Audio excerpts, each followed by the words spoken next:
नमस्कार, स्वागत है आपका ओमान न्यूज हिंदी में एक बार फिर से।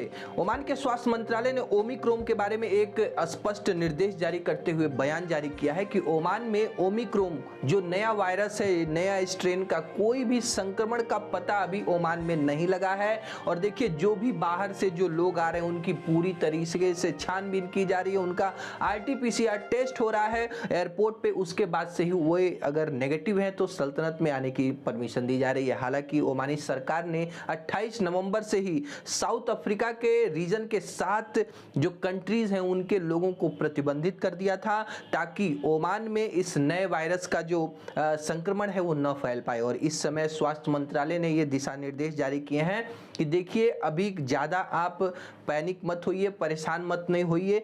केवल आपको एक ही चीज करना है कि भीड़ भाड़ वाले इलाके में मत जाइए, मास्क को ठीक तरीके से लगाइए और हो सके तो डबल मास्क लगाइए या फिर N95 मास्क लगाइए, सोशल डिस्टेंसिंग रखिए, भीड़ भाड़ वाले इलाकों से दूर रहिए। और अभी तक आपने वैक्सीन नहीं लगवाया है तो प्लीज वैक्सीनेशन लगवाइए। हालांकि कुछ रिसर्च से ये पता चला है कि देखिए, जो नया जो वायरस है ये जो वैक्सीनेटेड लोगों को भी प्रभावित कर दे रहा है। और ऐसा क्यों हो रहा है कि देखिए, जो जिसमें फाइजर बायोटेक कंपनी की जो वैक्सीन है या फिर एस्ट्राजेनेका वैक्सीन है, यदि 6 महीने ज़्यादा हो चुके हैं वैक्सीन लगवाए हुए, तो इन वैक्सीन की जो रोग प्रतिरोधक क्षमता है, काम करने की जो शक्ति है, वो लगभग 50% तक खत्म हो जाती है। ये रिसर्च से पता चला है। और इसके बाद यदि इस वायरस से आप कांटेक्ट में आएंगे तो हो सकता है जो ये वायरस है वो आपके ऊपर हावी हो जाएगा। और इससे बचने का अभी तक कोई ऐसा उपाय सामने नहीं आया है। हालांकि जो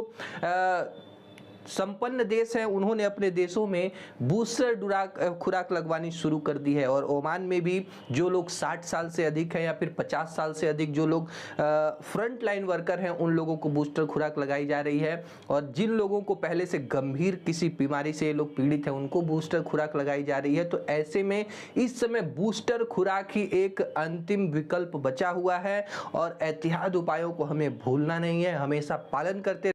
दक्षिण अफ्रीका से ओमान की क्रिकेट टीम सकुशल पूरे प्रोटोकॉल को फॉलो करते हुए सुरक्षित ओमान लाया जा रहा है। और देखिए, ओमानी नागरिक या फिर ओमान का वैलिड वीजा रखने वाले लोगों को प्रतिबंधित देशों से वापस ओमान में आने की परमिशन दी गई है, लेकिन अन्य किसी लोगों के ऊपर पूरी तरह से प्रतिबंध है। सल्तनत में नागरिक उड्डयन प्राधिकरण ने एक चेतावनी जारी करते हुए बताया है कि जिस तरह से ओमान के जो समुद्री क्षेत्रों में जो कम दबाव का जो अवसाद बना है, इसके चलते ओमान में 1 दिसंबर तक भारी बारिश, ओलावृष्टि या फिर कई जगहों पे जो बाढ़ की स्थिति आ सकती है। तो ऐसे में यदि आप बाहर निकल रहे हैं तो मौसम की स्थिति का जायजा लेते हुए निकलिए। समुद्र तटों पे जो वार्निंग जारी की गई है कि 3 मीटर तक ऊंची लहरें उठ सकती हैं।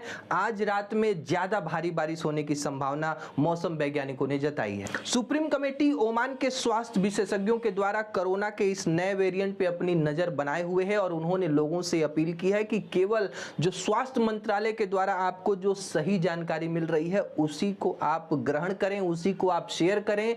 अन्य किसी तरीके से जो झूठी खबरें फैलाई जा रही हैं उस पर आप विश्वास नहीं करें। जो आधिकारिक सोर्स है सल्तनत ऑफ ओमान की, उसी पे विश्वास करें। फिलहाल इस समय जो नया वायरस है वो धीरे धीरे काफी ज्यादा संक्रमण फैला रहा है। फिलहाल दक्षिण अफ्रीका, नामीबिया, बोत्सवाना, जिम्बाब्वे, लेथेसो, इस्वातिनी और मोजाम्बिक जैसे देशों से इस वायरस की उत्पत्ति मानी जा रही है। देखिए, ओमान में पिछले साल के मुकाबले इस साल श्रम मंत्रालय ज्यादातर नौकरियां प्रदान कर रहा है। जिस तरह से महामारी के बाद से ओमानी युवकों ने स्ट्राइक किया था कि उन्होंने मांग रखी थी कि हमको जॉब्स दीजिए, और इस पे ध्यान देते हुए ओमान की सरकार ने महामहिम हैतम बिन तारिक के निर्देश पे जो काम करना शुरू किया है। इस साल 35,000 से ज्यादा जो लोगों को जॉब दिया जा चुका है, वो चाहे गवर्नमेंट हो या फिर प्राइवेट सेक्टर हो। श्रम मंत्री ने एक बयान देते हुए बताया है कि इस साल 90,000 से ज्यादा जो नागरिक हैं उनको हमने प्रशिक्षित किया। ये पहली बार हुआ है ओमान। ऑस्ट्रेलियाई सरकार ने 15 दिसंबर तक के लिए अपने सीमाओं के खोलने की जो प्लानिंग है उसको फिर से रोक दिया है। यानी कि अभी भी ऑस्ट्रेलिया अपने सीमाओं को नहीं खोलेगा।